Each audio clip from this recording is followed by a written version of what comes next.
Un peu, quelle est votre vision de ces évolutions technologiques? Juste 2-3 idées. Voilà, on vous écoute. Je peux peut-être parler là, du coup. Donc déjà, je voulais revenir sur l'intitulé « personnalité qualifiée », parce que je ne me considère pas comme une personnalité, ça c'est le premier point.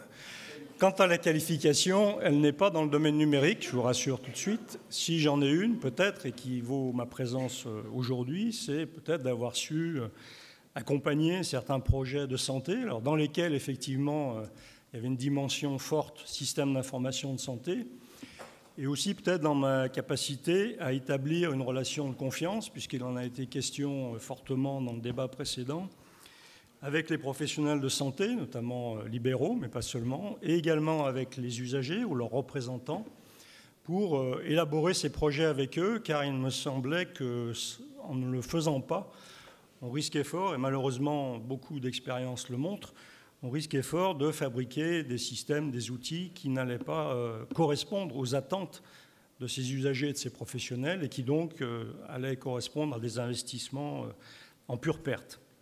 Voilà. Alors, c'est une précision importante parce que du coup, elle m'amène aussi à peut-être modifier un peu le questionnement qui nous est proposé, parce que d'une certaine manière, je trouve qu'elle surestime l'importance du numérique.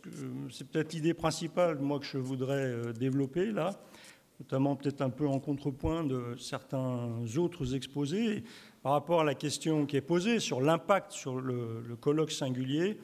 Il me semble, en y ayant réfléchi, parce que moi-même, quand j'ai vu la question, tout de suite, je suis parti dans essayer de voir, oui, comment le numérique impacte. Et en y réfléchissant plus longuement, je me suis dit, mais finalement, ce colloque singulier, à mon avis, il est impacté, mais beaucoup plus fortement par des tendances de fond que par le numérique lui-même, même si le numérique, comme toujours, la technologie vient accompagner et surrajouter d'une certaine manière par rapport à ces tendances de fond. Ces tendances de fond, pour moi, il y en a deux. Bon, après, ça peut se discuter. C'est d'abord un rééquilibrage dans l'échange entre le soignant et le soigné, au bénéfice, si on peut dire, mais je ne suis pas sûr qu'on puisse raisonner pertes et profits dans ce domaine, après tout ce qui a été dit, notamment par Madame Le Sauder. Mais il y a quand même une forme de rééquilibrage et qui est due à l'émergence des usagers, même si je suis d'accord avec elle, c'est un terme qui ne me convient pas du tout. Alors on l'a substitué à patient, qui ne convient pas non plus, parce que le patient a plutôt tendance aujourd'hui à être impatient et qu'on le guérisse rapidement. Mais usager ne convient pas non plus, parce que ça réduit la médecine à une prestation de service, ce qu'elle ne peut pas être, puisque je considère, j'y reviendrai tout à l'heure pour conclure, que c'est d'abord une forme d'art, et c'est un art, c'est l'art de guérir, si on revient à la définition latine de la médecine, medicina, c'est l'art de guérir, et donc cet art, c'est une création constante, constamment renouvelée. C'est là où le numérique peut jouer un rôle entre un soignant et un soigné. Alors cette émergence, elle est déjà ancienne. Moi, je la fais remonter principalement à l'émergence d'une pathologie particulière qui est le sida, parce que là, ce n'est pas qu'une maladie, c'est quelque chose qui est très lié aux mœurs. Et donc, c'est à partir de ce moment-là, où notamment les personnes qui ont été, ou les familles qui ont été touchées par cette maladie, ont commencé à se positionner et à communiquer par rapport à leur position de malade ou d'entourage de malades concernés par cette maladie. Et j'en veux pour preuve que dans notre région Rhône-Alpes, la RH à l'époque avait organisé un forum des usagers en 2001. Et à l'issue de ce forum, on a créé le premier collectif des usagers. Et comme par hasard, la présidence en a été assurée par une représentante de l'association AIDE. Alors très souvent, on fait plutôt référence à la loi 2002, la loi Kouchner, parce que c'est vrai que c'est elle qui a un peu... Mais comme souvent, la loi fait plus que suivre les évolutions sociétales que les précéder. Et donc, pour moi, la loi Kouchner n'a fait que reprendre, légaliser en quelque sorte des évolutions qui avaient été très largement entamées. Donc ça, pour moi, c'est le premier impact fort sur l'évolution du colloque singulier, même si, effectivement, le fait qu'aujourd'hui, comme ça a été dit, et encore dans plusieurs exposés, même si la révolution numérique permet aujourd'hui à cet usager de disposer d'éléments d'information plus importants, mais j'en reparlerai, ce n'est pas toujours non plus en positif, il ne faut pas croire ça. Donc c'est un plus qu'apporte le numérique, mais vous voyez que ce n'est pas la raison fondamentale. Deuxième impact sur le colloque singulier, ça a beaucoup été évoqué par Jacques Lucas, c'est l'émergence de la médecine collégiale ou de la pluridisciplinarité, on pourrait dire, dans beaucoup de domaines. Et d'ailleurs, dans notre région, là aussi, en tant que praticien de terrain, moi j'ai bien vu que ce qui nous a poussé, nous à RH à l'époque, et moi en particulier, à m'intéresser à ces questions, en quoi les systèmes d'information de santé peuvent contribuer à améliorer la qualité des soins, c'était en particulier à partir de l'impulsion des réseaux de cancérologie, puisqu'à cette époque-là, dans le domaine de la cancérologie, on a considéré que pour bien soigner quelqu'un, il fallait absolument que l'ensemble des praticiens, et ils sont nombreux qui s'intéressaient aux patients, devaient pouvoir communiquer rapidement des données médicales entre eux et qu'en le faisant, on allait améliorer la qualité de la prise en charge. Et donc, ils ont eu un rôle important dans l'émergence de notre système d'information régional, puisqu'on a créé donc, en 2003 un identifiant patient régional. On a bien fait de le faire, parce que j'observe qu'en 2017, oui, ça fait 14 ans plus tard, on n'a toujours pas d'identifiant national. Et donc, on a pu, grâce à ça, aujourd'hui, avoir identifié dans notre base régionale environ 2/3 des Rhône-Alpins. Bon, on est en train de le développer sur l'Auvergne, puisque maintenant la région s'est agrandie. En tout cas, pour Rhône-Alpes, on a ce système-là. Même si au cours du temps, on s'est aperçu que finalement, ce n'était pas tant le dossier patient qui était intéressant pour améliorer la qualité de cette prise en charge, parce qu'on n'a pas si souvent besoin d'y faire référence à l'ensemble du dossier. Puis en plus, très vite, ce sont des dossiers très volumineux et qui sont très difficiles à exploiter, mais que c'était beaucoup plus l'information en temps réel. Et donc, depuis 2008-2009, on travaille beaucoup plus sur le flux, donc sur la messagerie. Et d'ailleurs, là aussi, on a quand même des résultats, puisque dans notre ex-Rhône-Alpes, on échange autant de messages sécurisés que dans l'ensemble du reste de la France. Voilà ce que je voulais dire par rapport à la question qui était posée. Donc, vous voyez, le numérique, là aussi, par rapport à cette deuxième idée, pluridisciplinarité, médecine collégiale, le numérique, effectivement, il donne le moyen technologique, de faire ce qu'on ne pouvait pas faire tant qu'on n'était pas capable d'échanger très rapidement ces données médicales, évidemment de manière sécurisée. Donc, oui, c'est un phénomène accélérateur, mais ce n'est pas la cause de l'impact, encore une fois, sur le colloque singulier. Alors, malgré tout, cet impact du numérique, qu'est-ce qu'on peut en dire? Est-ce qu'il est positif ou négatif? Si on fait le bilan aujourd'hui sur le colloque singulier, on peut dire qu'indépendamment même du numérique, de nombreuses questions se posent. Elles ont été largement évoquées dans la table ronde précédente, qui sont liées aux problématiques du temps et de l'argent. Parce que si on veut vraiment... si on considère vraiment que l'acte médical repose sur la rencontre entre deux personnes, ça demande du temps. Et on sait qu'aujourd'hui, vu la rémunération qui est accordée pour cet acte, il est impossible de consacrer beaucoup de temps à la personne. Donc ça, c'est déjà constat de départ, et ça, c'est indépendant du numérique. Ce qui peut être intéressant de voir après, c'est si le numérique peut avoir une contribution positive ou négative par rapport à ça.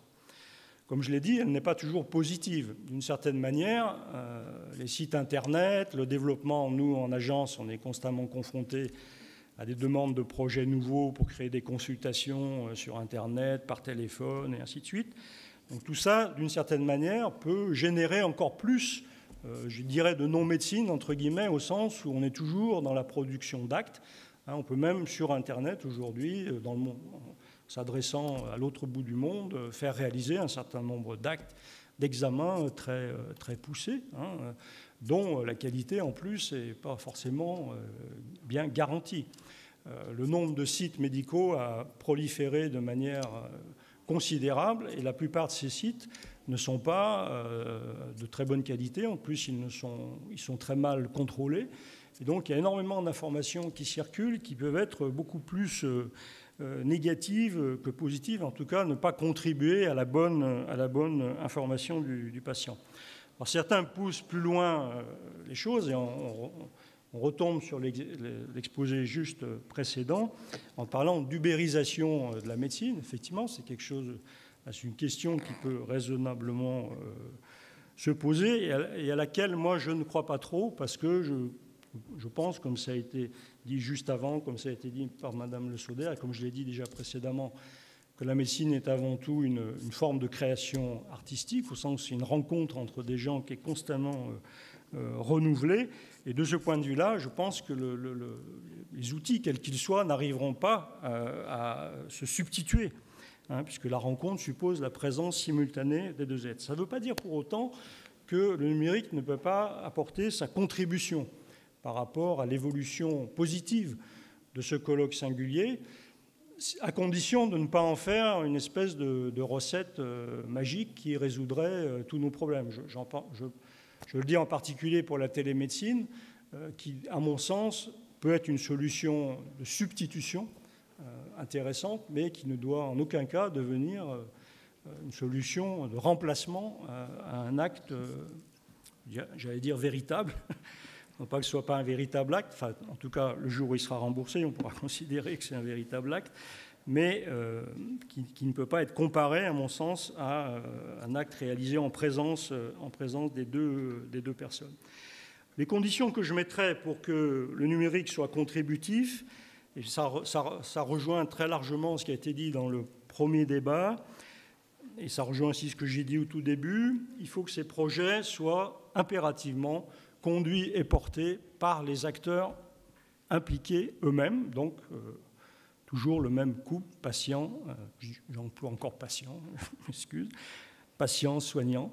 Donc il faut que ces projets soient conduits par ces personnes-là. C'est ce qui nous a amenés, nous, à ARS, dans le cadre du projet Territoire de soins numériques. Je remercie certains des participants à la table ronde de l'avoir rappelé, à être, malheureusement, je crois, la seule région parmi les 5 qui a décidé de confier le projet, enfin une partie du projet, aux usagers d'une part, au collectif interassociatif donc, de notre région, et aux médecins libéraux et professionnels de santé, parce que c'est assez surprenant de constater que grâce à ce projet, ce que la loi Bachelot n'a pas réussi à faire, c'est la fédération des URPS, eh bien, notre projet TSN l'a quasiment réalisé, puisque à l'occasion de ce projet, une association a été créée réunissant 7 des URPS de la région.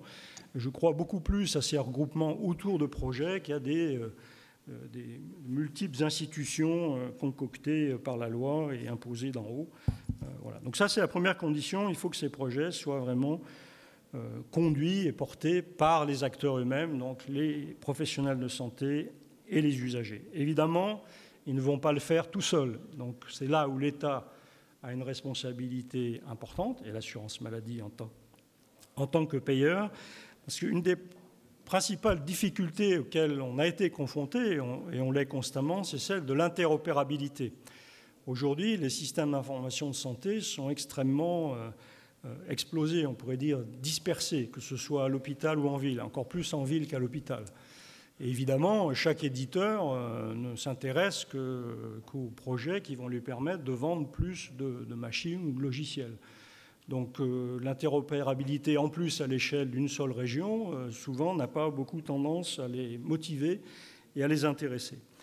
Et je pense que c'est vraiment à l'État, au niveau régional et national, de se préoccuper de cette question et d'agir à l'égard des industriels pour que cette interopérabilité soit réalisée. Sinon, c'est tout de suite ingérable pour tout le monde. Par exemple, l'URPS médecin a développé chez nous donc, un sous-projet objet connecté qui est extrêmement intéressant. Eh bien, si on n'y veille pas, demain, on peut très facilement avoir dans la région 10, 20, 30, 50 plateformes différentes où les patients ou les professionnels pourraient être amenés à venir chercher des données. Évidemment, ça, ce n'est pas gérable dans une activité professionnelle, et même, je pense, pour un usager. Donc, il faut, si on veut éviter cette prolifération, c'est à l'État de jouer son rôle. Et enfin, le troisième point, là aussi, rejoint très largement la première table ronde. Il faut que ces projets soient soutenus et accompagnés financièrement, mais pas seulement, parce que, certains l'ont dit, les médecins ne sont pas des professionnels de la conduite de projet. Ils ont une très longue formation, mais pas à ça. Donc, il faut qu'ils soient aidés pour pouvoir conduire ces projets. C'est ce qu'on a essayé de faire dans le cadre de TSN. Et enfin, et c'est là que l'assurance maladie a en grande partie la réponse, et l'État également, c'est que pour sortir de l'expérimentation, parce que TSN n'est malheureusement aussi qu'une expérimentation, et n'aura d'intérêt d'avenir, même si on a fait en sorte, nous, au maximum dès le départ, parce qu'on savait qu'il n'y aurait pas forcément de suite, de voir au moins au niveau régional comment on pourrait assurer la pérennité de ce qui aurait été expérimenté dans le cadre de TSN. Mais c'est vrai que la réponse principale, majeure, elle est du côté de l'État et de l'assurance maladie, pour que ce qui aura été évalué comme positif et intéressant dans le cadre de cette expérimentation puisse être transposé dans l'ensemble de la France et puisse faire l'objet d'un financement pérenne, comme pour la télémédecine, mais également pour l'ensemble des autres projets. Une minute ? Oui, ben je crois que j'ai dit l'essentiel de ce que je voulais vous dire. Je vais m'arrêter là. Merci. Vous avez le droit quand même à une phrase pour conclure, quand même. Là, alors... Ben, je pense que ça revient à ce que j'ai dit au tout début. Ne nous laissons pas, fasciner d'une certaine manière. C'est vrai, quand on voit l'exposé de M. Bensoussan, c'est un côté fascinant, tout ce qu'il nous a présenté. Ne nous laissons pas fasciner ou sidérer par tout ça. Je pense que tout ça ne peut avoir d'intérêt que si c'est mis, encore une fois, au service de projets concrets et qui impliquent les acteurs concernés, donc les professionnels de santé et les usagers. Voilà, ça pourrait être ça, ma phrase de conclusion. Merci beaucoup. Attends. Philippe. Jean Terlamer veut prendre la parole, me dit-on. Prenez un micro. Si, je vais prendre le tien. Non, mais c'est bon, je suis là. Je voudrais compléter ce qu'a dit Patrick. C'est pas forcément, et je ne suis pas tout à fait d'accord avec lui, même si je l'aime bien, c'est pas forcément ni à l'État, ni à la caisse primaire de, je dirais, tout décider, de tout faire. Je vous donne un exemple très simple. On a eu TSN, nous, on a fait une version, on va dire, fixe d'un carnet de vaccination dans ce cadre-là. Après, on s'est pris en main. Et maintenant, la version mobile, c'est nous qui l'avons développée, nous, URPS, sur fonds propres, et on l'a fournie à 8000 médecins en Auvergne-Rhône-Alpes. Tous les médecins généralistes spécialistes, tous les pédiatres, tous les cabinets de groupe dans lesquels il y a des infirmiers, des sages-femmes, dans le cadre des cabinets de groupe. Mais à un moment donné, il faut que nous, médecins, on se prenne en main. Et si on a des idées, si on a des capacités à le faire, on doit le faire. On ne doit pas forcément attendre toujours, puis-je le faire. On est acteur responsable. C'est ce que je voulais bien préciser. C'est une bonne conclusion. Merci. Merci. Et donc, l'heure est passée. Donc, on va vous donner rendez-vous demain à 8h45, pétante, avec Cécile Courrèges.